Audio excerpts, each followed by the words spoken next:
Hai, Assalamualaikum. Nama saya Kanisa Fatinah binti Ahmad Izani. Nombor kad matrik saya CB220034. Saya daripada Seksyen 1. Saya ingin membuat pembentangan mengenai tugasan 1 saya di mana saya diminta untuk menjelaskan tentang 5 topik, iaitu yang pertama, topik 1 berkenaan dengan hukum tangan feminin. Topik 2 berkenaan dengan hukum Gauss. Yang ketiga mengenai hukum Biot-Savart. Yang keempat mengenai hukum Faraday. Dan yang terakhir mengenai hukum Lenz. Okey, mari kita mulakan. Hukum tangan feminin. Dia ada dua, iaitu hukum tangan kiri feminin dan hukum tangan kanan feminin. Kedua-dua ni sama je bentuk dia, tapi ada berbeza dari segi untuk cara mendapatkannya lah. Okay, mari kita lihat maksud hukum tangan feminin. Hukum tangan kiri feminin dan tangan kanan feminin ni dibangunkan oleh seorang jurulatera elektrik dan ahli fisik Inggeris yang bernama Sir John Emerson Fleming, dan hukum ini sering digunakan di dalam peralatan elektrik. Hukum untuk tangan kiri feminin, daya mekanikal bertindak ke atas konduktor yang membawa arus apabila ia berada dalam medan magnet. Jadi, tangan kiri feminin ni menentukan arah daya dia. Motor elektrik adalah pengecualian utama kepada peraturan hukum tangan kiri feminin. Manakala untuk tangan kanan feminin pula, konduktor bergerak melalui medan. Jadi, EMF tercipta yang menyebabkan arus elektrik mengalir melalui konduktor. Jadinya, hukum tangan kanan feminin ni dia untuk menentukan arah arus teraruh. Baik, macam mana kita nak buat tangan? Macam mana kita nak menggunakan hukum tangan kiri feminin ni ataupun tangan kanan? Sama je dua. Yang pertama, ibu jari kita perlu berada tegak. Ibu jari kita ni akan mewakili daya, manakala jari telunjuk kita mewakili medan magnet. Jadi hantu kita akan mewakili arus. Seperti begini. Okay? Seperti yang saya sebutkan tadi, tangan kiri kita, dia apabila arus mengalir, okay, di sini arus kan, mengalir, satu daya akan terhasil. Jadi daya tu adalah elektromagnet. Arah daya elektromagnet boleh ditentukan melalui tangan kiri, manakala tangan kanan untuk mencari arah daya konduktor arus apa yang diletakkan di dalam medan magnet. Okey. Dalam hukum tangan feminin, kita ada satu persamaan, iaitu daya sama dengan arus panjang wayar didarabkan dengan medan magnet. Baiklah, untuk prinsip dan aplikasi bagi hukum tangan feminin ini, antaranya lah yang saya letak ni adalah prinsip kerja jana kuasa arus terus, dan satu lagi prinsip kerja jana kuasa arus ulang alik. Baiklah, kita pergi terus ke hukum yang seterusnya, topik 2, iaitu hukum Gauss. Apa itu hukum Gauss? Hukum Gauss adalah jumlah flux di medan elektrik yang menembus suatu permukaan tertutup berbeza dengan jumlah muatan yang ada di dalam permukaan tertutup tersebut. Baiklah, persamaan dia seperti yang boleh yang tertera di dalam slide saya ni. Jumlah flux elektrik sama dengan kuasa medan elektrik darabkan dengan luas permukaan yang ditembus oleh medan elektrik, darabkan dengan cos sudut antara kuasa medan elektrik tadi dengan garis nominal. Jadi kita akan dapat Q, iaitu charge jaringan disertakan dalam S. Jadi kita akan dapat macam ni lah. Ini bukan kita akan dapat, ini memang persamaan yang kita akan gunakan. Okey.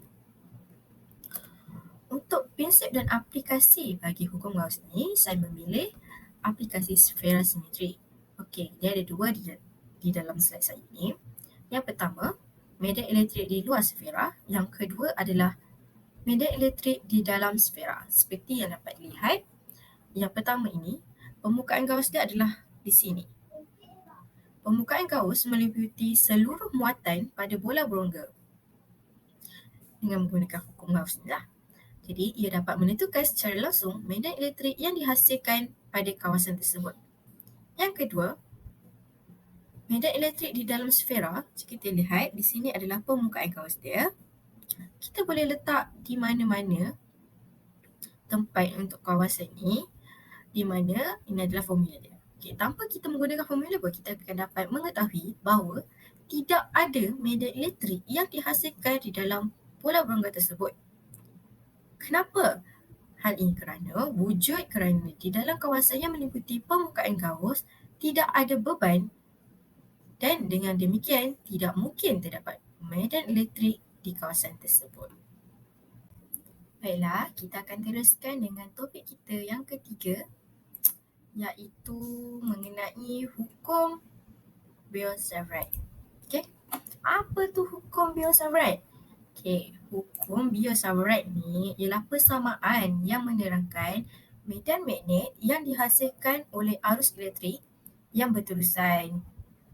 Ia mengaitkan medan magnet dengan magnitud, arah, panjang dan kedekatan sesuatu arus elektrik. Okay. Hukum Biot-Savart ni dia konsisten dengan kedua-dua hukum litar Ampere dan teorem Gauss. Hukum Biot-Savart juga dia adalah asas kepada magnetostatik yang memainkan peranan yang sama dengan hukum Coulomb dalam elektrostatik. Okay? Seperti hukum-hukum yang sebelum juga, hukum Biot-Savart ni juga ada persamaan dia yang tersendiri. Okay, seperti yang anda dapat lihat di dalam slide ini adalah antara persamaan dalam hukum Biot-Savart.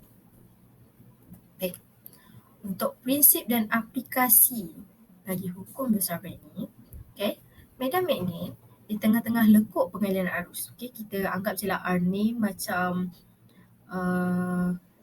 pengalian arus. Okay, lepas kita gunakan. Jadi kita pun aplikasikan persamaan yang saya tunjukkan sebentar tadi. Tapi kalau persamaan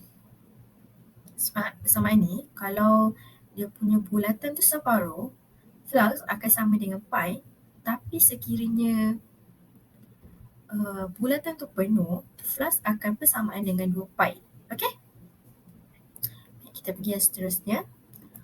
Topik yang keempat mengenai hukum Faraday. Okey, hukum Faraday. DGE. Yang apa DGE? Daya gerak elektrik aruhan dalam suatu konduktor adalah berkadar terus dengan kadar perubahan flux magnet melalui konduktor. Makin banyak dan cepat medan magnet dipotong, makin banyaklah arus yang akan terhasil. Okay? Faktor ini akan mempengaruhi DGE aruhan. Seperti yang saya tunjukkan dalam slide ini, ada dua, iaitu dawai lurus dan juga solenoid. Semakin tinggi kelajuan relatif, semakin tinggi juga DGE dia. Dan ini juga akan berkait dengan medan magnet. So medan magnet pun akan meningkat juga. Sama seperti solenoid, sekiranya kelajuan relatif itu bertambah, DGE juga bertambah, medan magnet pun bertambah, lilitan pun akan meningkat. Okey. Persamaan dalam hukum Faraday ni, okey, untuk dapat EMF sama dengan bilangan lilitan diharapkan dengan flux magnet dibahagikan dengan time, masa. Untuk prinsip dan aplikasi hukum Faraday ni, ada banyak, antaranya yang saya pilih adalah gitar elektrik lah. Okey. Seperti yang semua tahu asal gitar, jadi mudahlah untuk saya menerangkan benda ini. Aplikasi ini. Okay. Sebuah alas magnet terdiri daripada magnet kekal dengan teras bahan seperti aliko ataupun seramik dibalut dengan beberapa kegelung ribu wayar tembaka yang halus. Okay. Alas ini adalah yang paling sering dipasang pada badan instrumen. Badan instrumen gitar ini. Okay. Sebuah magnet kekal bermagnet tali keluli di atasnya. Keluaran penguat dihantar ke pembesar suara. Iaitu dia akan menghasilkan bunyi yang kita selalu dengar. Apabila kita petik gitar tu kan ada bunyi keluar kan, macam itulah cara dia. Okay, apabila tali bergetar pada frekuensi, segmen bermagnet yang menghasilkan flux akan berubah melalui gegelung. Okay, flux ni dia berubah mendorong sebuah EMF dalam gegelung yang disuap ke arah penguat. So, keluaran penguat ni akan dihantar ke pembesar suara dan itulah bulanan bunyi kita dengar bila kita petik gitar. Kita pergi kepada topik kita yang terakhir iaitu mengenai hukum Lenz. Hukum Lenz ni apa pula? Hukum Lenz ini dia dinamakan sepenuh nama ahli fizik iaitu Emil Lenz yang merumuskan hukum ini pada tahun 1834. Okay. Hukum ni menyatakan bahawa arah arus yang teraruh dalam suatu konduktor oleh medan magnet berubah sedemikian rupa sehingga medan magnet yang dicipta oleh arah induksi menentang medan magnet. Okay. Kata kunci untuk ingat hukum Lenz ni, saya sudah highlightkan di sini, iaitu arah aliran arus sentiasa pada arah yang menentang perubahan flux magnet yang menghasilkannya. Okay. Cara mudah untuk kita faham hukum Lenz ni, kan? Bila kita gerakkan magnet yang menghampiri solenoid, akan ada pemotongan magnet oleh solenoid. Jadi, dia akan menyebabkan arus teraruh dalam konduktor. Arah arus ini dia bergantung pada magnet lah.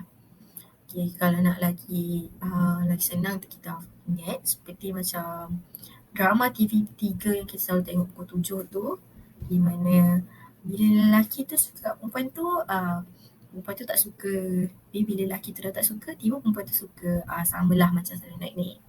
Okay, untuk hukum Lenz ni kita andaikan watak lelaki dalam cerita TV kita tu adalah Ali. Okay, kalau kat dalam hukum Lenz ni kita anggapkan Ali ni adalah kutub utara. Okay, dia punya heroine adalah Siti. Kalau hukum Lenz ni, Siti tu macam solenoid. Okay. Okay, bila Ali ni iaitu kutub utara ni nak hampiri solenoid si Siti ni, solenoid ni akan tolak magnet. Untuk nolak kutub utara, medan magnet di solenoid adalah utara. Okay. Kalau kutub utara tadi dia jauh daripada solenoid, solenoid ni pula akan jadi selatan untuk tarik balik magnet tadi. Untuk ubah kutub. Itulah. Okay.